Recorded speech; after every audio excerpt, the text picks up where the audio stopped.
Thomas Jefferson pointed out that you can't have a functioning democracy if you don't have an educated and informed electorate. The media in the United States arguably is no longer media. It's not in the business of being media, it's in the business of making money. This highly consolidated media now will do whatever makes them the most money, and they have very specific corporate interests.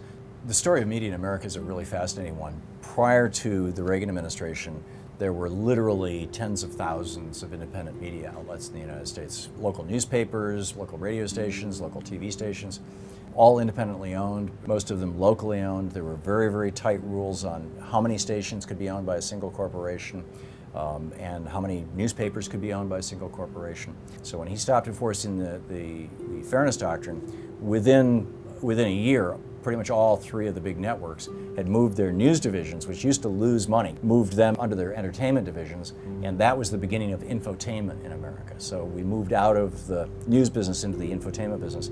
Now we're at a point where you've got basically a handful of corporations, fewer than a dozen corporations, that control about 90% of the media in the United States outside the internet. And even on the internet, that kind of consolidation is happening.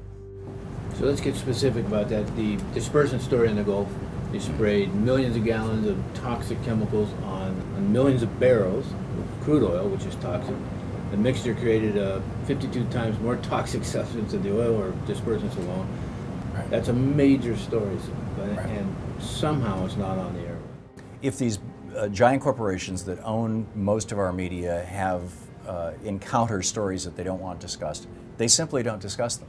We're seeing in many ways in the United States right now a corporate version of the kind of media control that exists in autocracies. In China, what used to be the case in the Soviet Union, what is the case in tin pot dictatorships all over the world, where basically if the power structure doesn't want something on the air, it doesn't go on the air. Well, here in the United States, it's the same thing. It's just that it's not the president making the decision, it's corporate CEOs.